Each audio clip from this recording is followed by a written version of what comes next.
You probably know our next speaker, Jay Kaufman, as our state representative.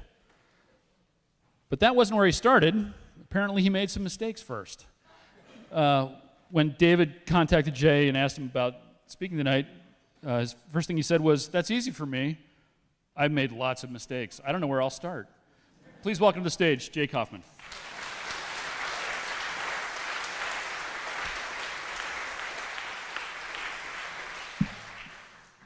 Thank you, Chris.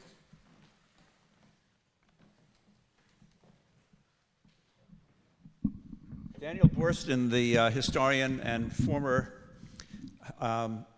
head of the Library of Congress, famously identified mistakes, errors, failures as the portals of discovery.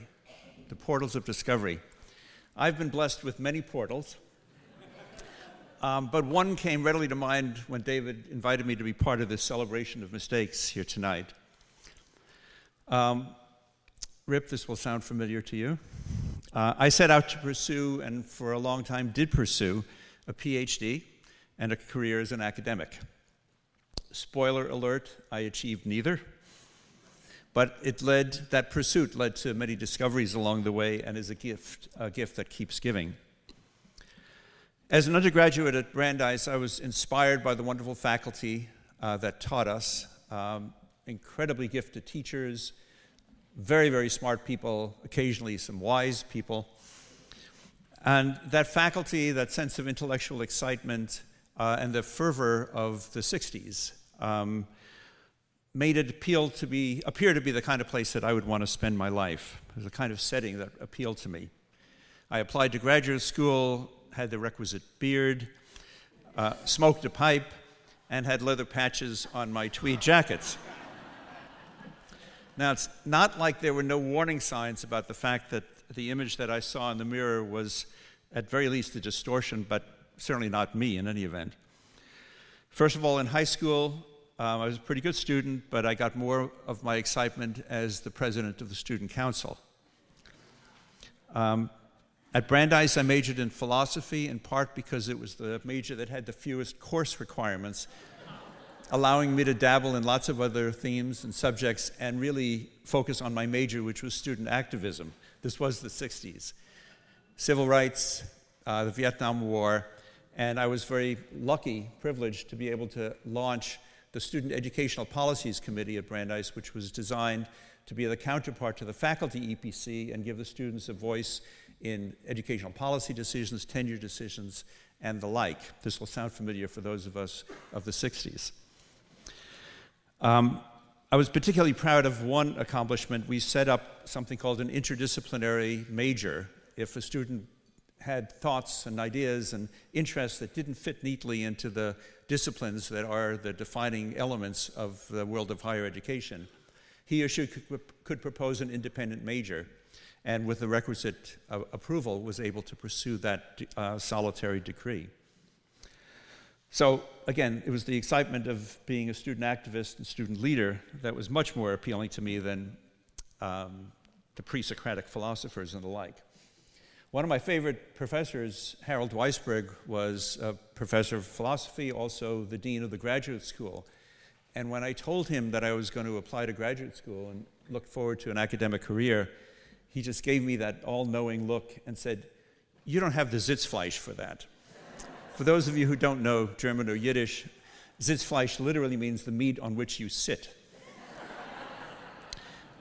Now, his warning to me fell on deaf ears, and I applied to and got into NYU, subsequently went back to Brandeis, still on my track to be an academic historian. Fast forward to my dissertation research, where I went back to Holland, having lived there with my parents when I was in high school, and undertook a thesis on public welfare in 17th century Amsterdam. Yawn, okay? Now, it struck me as an incredibly interesting topic at the time, and in an interesting way is an interesting topic. Amsterdam at the time, as was the case in London, was undergoing urbanization, secularization, the kinds of things that went on in the 16th and 17th century. And in Amsterdam and in London, the first institutions of public welfare, of poor relief, were established, the first urban centers of public welfare and poor relief. So it seemed to be a pretty interesting moment. And my interest in that was in part to understand what the life of the poor was like, but also in part to understand what role the poor and poverty played in the society as a whole, and how that was changing under the circumstances of secularization and urbanization. Basically, I was looking at the first modern version of the way a society deals with the other, in this case, the poor. And sadly, a lot of what I discovered at the time to be the reality of the times is the reality of today. But that's not really why I'm here to tell this story. I was drawn to that topic in large part, by one of the professors I had at NYU when I first started graduate school, Professor Howard Solomon. He taught a course on deviance, which we commonly referred to as nuts and sluts. Howard was a great teacher and opened my eyes to one of the cruel realities, one of the inconvenient truths of life then and life now, the way we divide ourselves, us versus them. This was intellectually compelling, but also a personal story for me, because I had grown up as the son of parents who escaped Nazi Germany, Jews who escaped Nazi Germany. So they certainly knew about being the other. And I had absorbed this, albeit unconsciously, growing up in their household. So I'm very grateful to Howard for that course and for his guidance and for the contributions to my life, and more about Howard in a few minutes. For years, though, through the coursework, the comps, a year of dissertation research in Amsterdam, and a resulting paper that I got to give at the annual meeting of the American Historical Association, the portal of discovery still eluded me. Meanwhile, I pursued teaching scuba diving.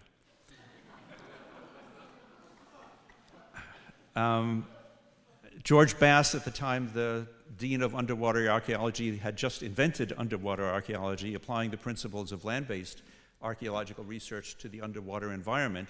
And I wrote him and said, "Don't you need a PhD candidate and scuba instructor?" He said, "Sure, just pay your own way, come over to Turkey, and we'll work you for the summer." So I got to spend 3 months on an 11th century shipwreck. And in turn, my love of the sea, my love of diving, and of teaching led me to create a course that was interdisciplinary in nature, going back to my days at Brandeis. And for a year in the experimental college at Tufts, I taught a course called The Sea, bringing together maritime history, the maritime arts, physics, biology of the ocean, all sorts of stuff I had absolutely no right to teach. But the idea was so much larger than I was, and I began to pursue some partners, and that led in turn to the creation of an association of 18 colleges and universities to do interdisciplinary marine education and be engaged in maritime and marine policy work. And increasingly I was drawn to the policy work and less to the teaching part of it, and that in turn led pretty directly to the legislature.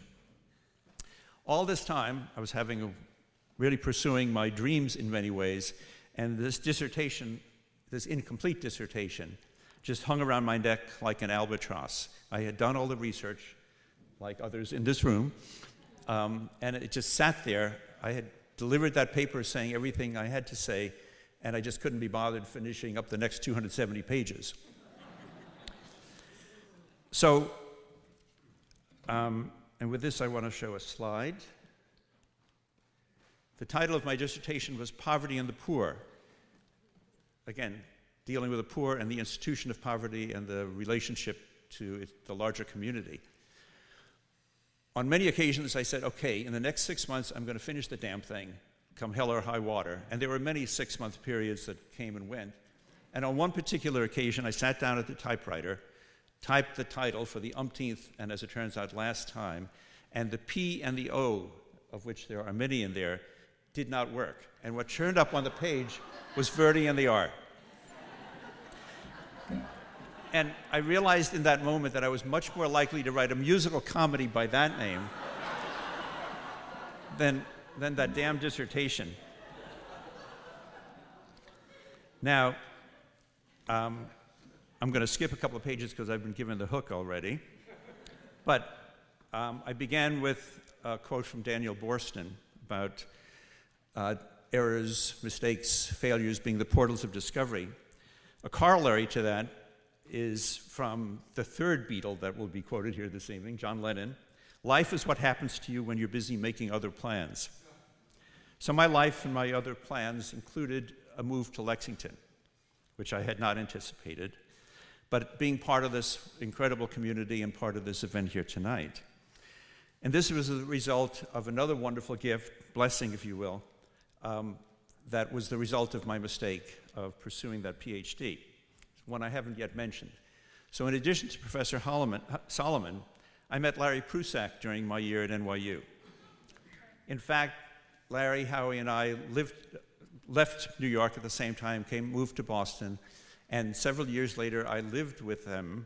The three of us lived together. Truth of the matter is they were living together and I borrowed their couch and crashed with them, but that was about 40 years ago.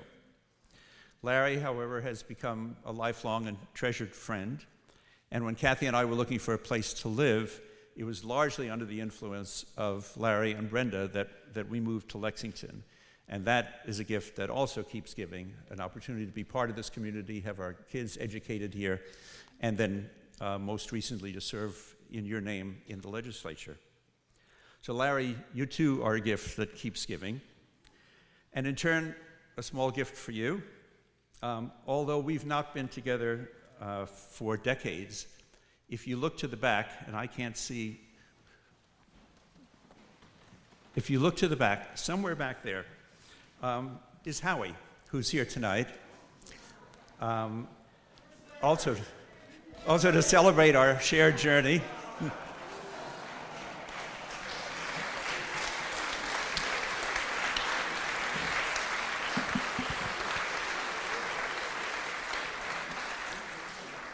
So Howie, thank you for coming tonight.